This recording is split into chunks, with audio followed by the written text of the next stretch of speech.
This week, in a special episode, let's talk education, the power of which is so strong governments will and do withhold it from their own people as a twisted but very efficient form of oppression.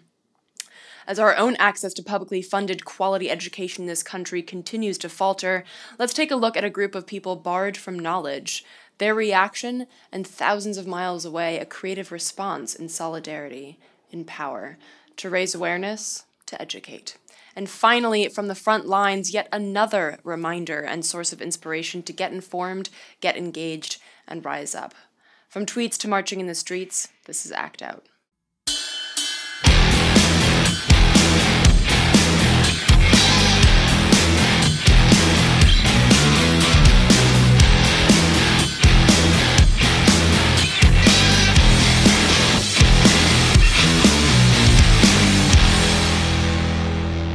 Welcome to Act Out. I'm Eleanor Goldfield, and this is your tipping point.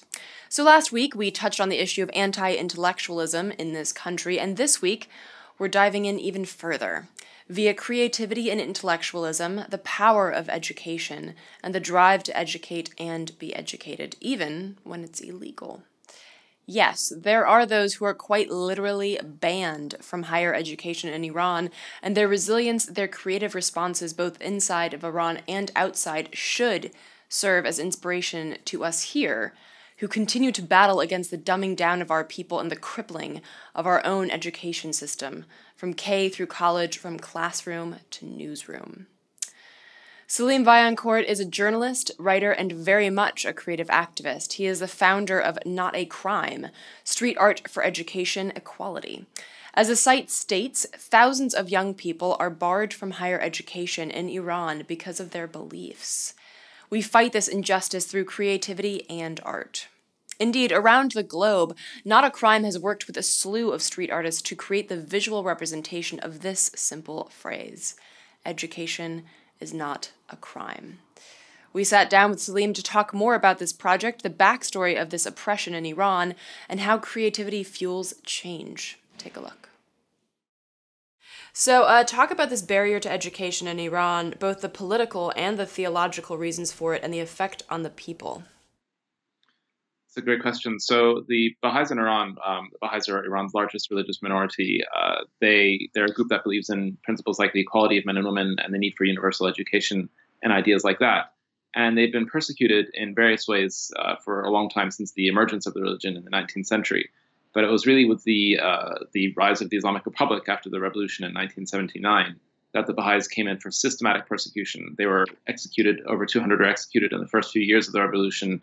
And then after that, after a large international outcry made it very difficult for the Iranian government to actually execute the Baha'is, they've been persecuted and discriminated against in a number of ways. There have been a lot of arbitrary arrests. They're vilified in the state-run media, a lot of other things. And then also one of the principal forms of the persecution is that Baha'is are barred from going to university. They're denied higher education.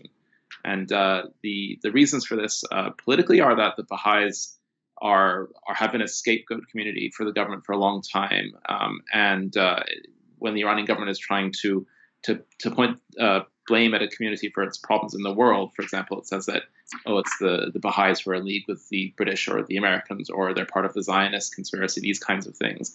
And theologically, the problem is that the Baha'i religion is really it believes in the oneness of all religions, but it also teaches that men and women are equal and that there's no need for a clergy. And these are ideas that are really threatening to the established theocratic establishment, the establishment of theocracy in Iran, where the clergy are in power, and a lot of their strength comes from the fact that they are a patriarchal body of people who hold religious authority over their entire society. So when you have a religious community advocating for ideas that cut against that really seek to change the established order of things, it threatens that status quo very strongly. So the denial of higher education to the Baha'is is part of a larger pattern of trying to suppress and actually strangle the Baha'i community over a long period of time. There's this long-term policy that the Iranian government has to reduce the viability of the Baha'i community as a group of people. And this is demonstrated by a policy document from 1991 that was created by the Cultural Council of the Islamic Republic and signed by the then and still current Supreme Leader Ali Khamenei, who authorized this document. And this document calls for the progress and development of the Baha'i community to be blocked through a large number of different policies, barring them from certain barring them from a lot of different jobs, generally harassing them, obviously completely denying them any access to employment in the public sector, and crucially, barring their access to higher education, because education, as everybody knows, is the lifeblood of any society. And if a group is barred from learning, if its opportunities to learn and advance are blocked, then that community will suffer and will gradually dwindle over time. So the effect on the Baha'i community has been damaging in a certain sense, except that the Baha'is didn't take this lying down in Iran, nor did they respond to it with violence or with anger or with direct opposition. Instead, what the Baha'is did in 1987, they created something called the Baha'i Institute for Higher Education, which is an informal underground university designed to give young Baha'is in Iran a chance to study where it wasn't available otherwise. So all of the dismissed Baha'i academics banded together and started holding classes in their own homes. Young Baha'is would go and learn core subjects like psychology and mathematics and engineering and so on, as far as possible in these homes.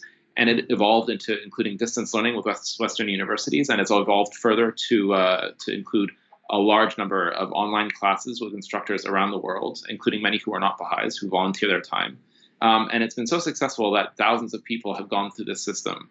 Many of those people have gone to the West for higher education. Many of the people who've been able to do that have gone back to Iran to continue teaching the next generation. But it's not to say that it's without cost or that it's easy, because if you're a young Baha'i, you've got to somehow have a job, you've got to keep up with your classes in the BIHE, which are as demanding as a mainstream university. Baha'is have to sit the national entrance exam in order to get into their own underground, their own informal program. They have to keep on top of coursework. So it's difficult to live the life that they have to live in order to just be able to survive and do these classes in a society where you don't even have access easily to things like university libraries or laboratories or workshops or whatever it might be that you need. Yeah, it reminds me a bit of the work in Saudi Arabia that people have been doing online, just this sort of dissenting online because they can't do it in public. What has the crackdown been on this? I mean, or has there been a crackdown on the underground university? There have been periodic crackdowns in the 80s and in the 90s, especially, and I think in the early 2000s, there have been raids on large numbers of Baha'i homes where either teachers or administrators of the Baha'i Institute for Higher Education were living, confiscation of materials like computers and coursework and books and so on. And right now, there are something up to 10 teachers or administrators who are in jail, which is a lower number than it has been previously. A few people have been recently released after serving their jail terms. But people who are teachers have been in jail for no reason but for teaching young Baha'is. Materials have been taken away. There is periodic disruption of the BIHE by the government, by the Revolutionary Guard, by different parts of the Iranian establishment in order to try and stop this program from continuing. Shifting a little bit into what your work is, fighting injustice through creativity and art. Talk about this particular approach. Well, the campaign began in 2014 when the Iranian-Canadian journalist Maziar Baha'i, who has his own story of being persecuted by the Iranian government, spent 118 days in jail simply for reporting on the protests that followed the 2009 election crisis. When he was eventually released and left Iran, he wanted to start doing all the stories that he knew he could do inside the country, which included especially the story of the persecution of the Baha'is. And Maziar is not a Baha'i. He was really touched by the positivity of the Baha'i attempt to deal with being denied education, not by protesting and not simply by lying down, but by creating their own informal educational program. So to tell that story, he created a documentary film, To Light a Candle, which is available online. And that film was then screened around the world. And I started working with Maziar at that time. And off the back of that film, we felt that we had to continue with the campaign and to use the seeds of the story itself, creativity and positivity, to tell the story to a wider audience. And the goal of the Not a Crime campaign is really to gradually help this issue, become one of the world stories of our time. And so we thought that if we wanted to do something that was eye-catching, that engaged with communities and was positive, it felt like art, and especially street art, was a very meaningful way to do that. So then to talk about, because I understand that you're in London, and obviously this is a campaign that as you said, it has to do with diversity and equality worldwide, but it does circle back to this issue in Iran. Why is Harlem a center point for this? Well, so I'm in London now, but I actually spent most of this year living in Harlem to help work on the campaign. We came to Harlem gradually. When we started the street art campaign in early 2015, I think we wanted to do it all around the world, and we have done it all around the world. There have been murals in London, in Australia, and Brazil, and South Africa, India, and a few other places. And on the one hand, it is a campaign that doesn't need to be in any one place. But when we came to do it in New York, not this past summer, but the summer of 2015, we had chosen New York to be the hub of the campaign, principally because the United Nations General Assembly meets there every year, and the president of Iran, who's President Hassan Rouhani right now, along with all these other world leaders, shows up when the General Assembly opens, and they all give speeches, and it's a great media opportunity for us to make a point when people will be paying more attention to issues to do with human rights, to do with Iran, to do with world issues generally. So that was why we chose Harlem. That's why we chose the summer. That's why we've been building up to these 2 Septembers in a row. But then in 2015, when we were painting our murals, we found that we were received most warmly and most obviously in Harlem, because it dawned on us that people in that part of New York understood intuitively what it is to deal with discrimination, what it is to try and overcome it. And on top of that, Harlem is also a cultural hub with the Harlem Renaissance and with everything that's followed, and a place where so many civil rights actions happened as well in the 1960s. This is a place that gets not only civil rights and the need to overcome discrimination, but creative responses to that. So when we told people that we're trying to paint murals about this issue elsewhere and in Iran, they got it in a way that they didn't necessarily get it anywhere else, and they welcomed it as well. And we really wanted to start to create connections between different communities of struggle, different peoples who know of discrimination and who have been trying different positive ways to overcome it. So it's not so much about it has to be in Harlem. It's about Harlem representing the quest to overcome discrimination in the United States, and that this is a parallel story in Iran, and that these two stories can support each other, can help boost each other in people in the public profile and the public general awareness. And I think that's why we wanted to create this partnership. And it's been very I think we feel that there's so much still to do, but it's been a success so far in that the community has embraced us. There are now 19 murals in Harlem. Many of them are on schools. We've been able to work with so many fascinating activists and community leaders in the neighborhood, as well as teachers, and to make connections with students. So for us, it's been a real privilege to be able to work with the people of Harlem. And for me personally, it was one of the best experiences of my professional and personal life to be able to do something so substantive and meaningful, and to do it in a place like that. So I do want to ask, does this tie into, because you said that in Iran, that instead of protesting or instead of just accepting this decision, they have created this underground education system. Outside of Iran, is there or are there groups of people that are taking to the streets or protesting outside the UN? Is there sort of to go along with this creative response? Is there a street response to this as well? That's a good question. So the Baha'i community, so as I said, Mazir is not a Baha'i, I am a Baha'i. The Baha'i community as a community is not given to protest in a way. It's not the way the Baha'i community tries to affect positive change in the world. That's not to criticize protest at all. I think many people feel that it's an important part of their self-expression and their political action, and that's great.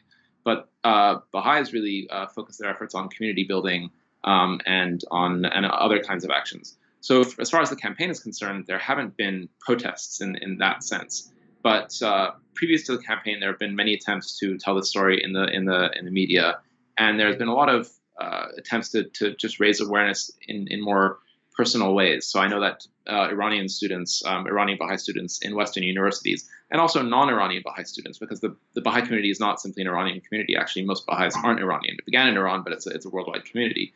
And people might try and raise awareness in a personal way through discussion groups or by screening the documentary To Light a Candle. That film was screened in about 300 locations around the world. So that was one of the first ways that we started to try and get wider penetration of the story. There are a lot of attempts to tell this story, whether it's through the film or through other personal actions. but not street action per se. I think the murals are the first street action that have taken place on behalf of this issue. So finally, I kind of want to wrap up with the idea of art, because obviously what you're doing is it's creative activism. So I want to ask your opinion on art as a catalyst for socio-political change, and even what you'd like to see happen from this in terms of your goals with this work. That's a great question. I think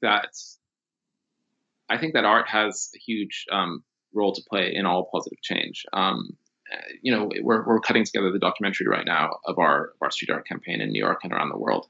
And one of the interviewees in the documentary refers to Bob Dylan's song Hurricane, all about the African American boxer who was wrongly accused of murdering somebody in the 1950s, perhaps. I don't remember the years. And there was this outcry against the fact that he was wrongfully convicted. And part of that outcry was Bob Dylan's song Hurricane, which is an amazing song, which I think pretty much everybody will be familiar with. And that song helped lead to a retrial in due course and for change. So that's one very specific example. Street art itself, muralism in Mexico, for example, had a big role to play in creating a Mexican identity after independence. Across South America, it's always been used to advance certain agendas to do with, I think, popular empowerment. It's a tradition that has been used elsewhere as well. And just generally speaking, for me, as a journalist and as a writer, I don't think any kind of social change is really happening unless it is reflected in the arts, because people look to the arts for a sense of understanding of what's going on in the world, for a sense of their own selves. And when the arts are reduced to mere entertainment is obviously important, and art should be entertaining. But when things are reduced to mere entertainment and they no longer speak to the needs of our society or the needs of our own hearts and souls, then that art is failing to really live up to its fullest potential, which is to push the conversation forward, and to do that by touching people in the most personal way. I think that people can understand intellectually the argument for one policy or another, or one kind of change to the system or another. But unless we do that by starting to empathize with other people, unless we do that by starting to really think about the ramifications of a particular structure in our society, then we're not really going to take the step from a relatively dispassionate and unengaged understanding to something that really moves us to action and to maybe making a change in our own lives or our own immediate realities. And art is one of the things that has the power to do that. So I think no change is complete if it's not also being reflected in a change in the arts and change through the arts. So art is as essential as everything else. While this show often focuses on the direct action side of activism, last week and this week have focused on spaces outside of direct action that very often get glossed over. And some of you may be thinking, well, for fuck's sake, things are that dire. Well, yes, they are. But if we threw just everyone out into the streets, who would be organizing the messaging? Who would be the medic who hangs back to make sure that people are okay? Who would be the media, making sure word and the truth spread? Who would be the artist creating resistance through paint, sculpture, dance, film, photography, words? Who would be creating those emotional pieces that open souls, that open minds? Who would be researching and analyzing our tactics, past tactics? Who would be dissecting plans, objectives, goals, and making sure that they make sense for we the people? And if you're the person on the front lines, always at the barricades, fuck yes, keep doing that. And if you're the person plotting routes for actions, scouting, researching, definitely keep doing that. If you're the person who coordinates artists across the world to raise their brushes for the sake of justice and education, also keep doing that. At the base of any resistance are a shit ton of roots, and we can't survive nor can we grow unless we use the power at every root. To learn more about Selem's project, visit notacrime.me. Now, before we wrap up today, allow me to make my own case for education in the face of dangerous stupidity. Anti-intellectualism, the rise of a dumb fucked up spiritualism, the slide of our rise to be more than just organisms, to have brains and to use 'em.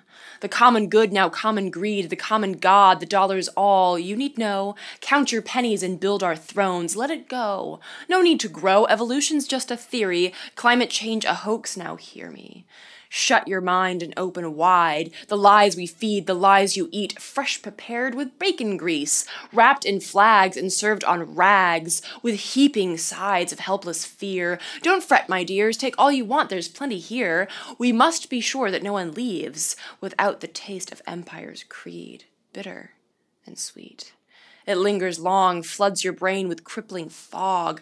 I am safe, yes, I am free. They must know what's best for me. I am safe, I am free. They must know what's best for me. Repeat, brainwash, repeat, brainwash, repeat, brainwash, repeat, repeat. Yes, you are free. Free to never need, to think or lose. Illusions that don't face the truth need never be abused. The zombie rise, the death of minds came slowly and with little fuss. Frogs in water snugly cried, "Come on in, the water's fine." And this is how we die. No fierce explosions wipe the slate, our own dull brains have signed our fate. Beside the X in misspelled scrawl, the writings on the wall, in halls of a bedlam that we built for all. Anti-intellectualism. The rise of a dumb fucked up spiritualism, the slide of our rise to be more than just organisms, to have brains and to use them. So last week was a whirlwind of action, not only here in the Capitol, but across the globe. To see images from the anti-Trump, no DAPL, and DNC actions, be sure to visit Artkillingapathy.com.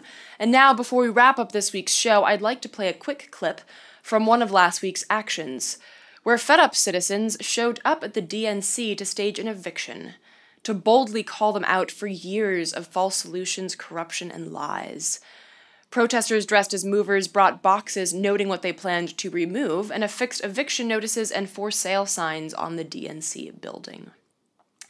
After the action, I spoke with two DC locals who quite aptly run an organization here called Think More.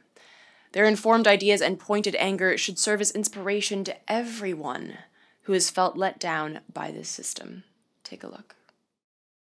So we're outside the DNC and there was just an action here. Would you mind telling us why you're here? I'm here to represent for the Black people who were not represented with this election, with this candidate that was chosen. Hillary Clinton has not been standing up for us. The Democratic Convention, the Democratic Party as a whole has not stood up for us. And so I'm here for all those disenfranchised people that believe that either didn't vote because they didn't want a lesser of the two evils, or they voted just because they needed to pick a lesser of the evil, or just so fed up they're done with the system completely. I'm here representing those people. How about you? I think around the same issues. The fact that we were basically told that we had to vote for this party, we had no other choice, and no matter what candidate they picked, we basically didn't have a say. They think that we're always going to back them up, but at this point we're sick and tired because we backed them up. We've been very loyal. We're the most loyal group to the DNC, and they're never loyal to our issues. They're never loyal to even our voices. I feel like even though a good amount of people that wanted Bernie in were young, white, progressive voters, it was a lot of Black people that wanted him in too, and they weren't loyal to any of their fan base. I'll say fan base. So, but that's basically what it is. We're fans asking them to do something. They're not listening, really. They're just thinking that we're going to continue to support them because we have no other option. Right. We're going to support them because Hillary Clinton knows how to do the nay-nay and play dominoes. They are insulting Black intelligence everywhere. And we're no longer going to accept the crap that they give us. We're no longer going to be guilted into voting for this party. You know, you're not going to post pictures of my dead ancestors hanging from trees and tell me this is why you need to vote when you're not giving me something to vote for. That's not what my ancestors died for. My ancestors died for real representation in the government that is going to make policies and regulations that protect our people and help our people advance. And if you're not speaking to that, I'm not going to throw away a vote that they were hung for on you. What would you tell people that have been let down by the DNC? What do we do now? Well, personally, I think that right now is the time for us to go into our communities, put our work into the communities, because we know that the Democratic Party nor the Republican Party is going to help us. As a people, the only people who are going to help us are us. Get involved in a community organization, mentor a child, start a food bank, do a community garden. Right now is the time for us to build up our communities. Usually when we do that, we end up building locally and then globally, nationally, and end up forming our own parties. They've done it in the past, but the thing is, people in the past have had short-term memories, and we're here right now telling you we're not having short-term memories anymore. We're going to continue to remember what's happened to us, and we're going to take that moving forward. So we're going to learn from our history, and we're not going to let you continually basically bully us into doing what you want us to do. So going into our communities, building in our communities, and linking with other people that are doing the same, we're going to end up, the power of the people is going to take over. Exactly. Establishing our own militias, protecting our people, teaching our own, starting our own schools, because they're not doing anything. I repeat, they're not doing anything to help Black people. They're not doing anything to advance us. Everything that we were promised, they never made good on. I mean, the United States has even paid reparations to Jewish people for the Holocaust. From Germany. And they've given nothing to Black people except telling us to stop playing the race card. But whenever it's convenient for them to win an election, they're pulling that race card out, or their stereotypes that they think are part of our race. And we're sick of it. We're not going to take it anymore. For all the pawns that were promised a kingdom, now is the time to rise up. To think, react, do something. And yes, that's my band motto. Shameless self-promotion right there. And to hear more about upcoming shows that we have in LA, visit the aforementioned artkillingapathy.com. And to learn more about Tony and Taylor's page Think More, visit facebook.com/thinkmore. That's MOOR. And with that, ladies and gents, we'll wrap up this week's Dose of Dissent. Thank you so much for watching. As you sit and avoid your family this Thanksgiving, pick up a book, read a few articles not published by mainstream media, start climbing the walls that keep us caged in an uncreative malaise, and see what you come up with. In the meantime, please spread and share this with all of your friends, foes, and people you don't know. Check out the last slide to see the sites mentioned in this week's show, and be sure to follow us on Twitter, on Facebook, and subscribe on YouTube. From the Devil's Den, good night and act out. And real quick, to keep independent, non-corporatized media like this show going, donate at Occupy.com/donate. If you'd like to donate directly to Act Out, visit Patreon.com/actout.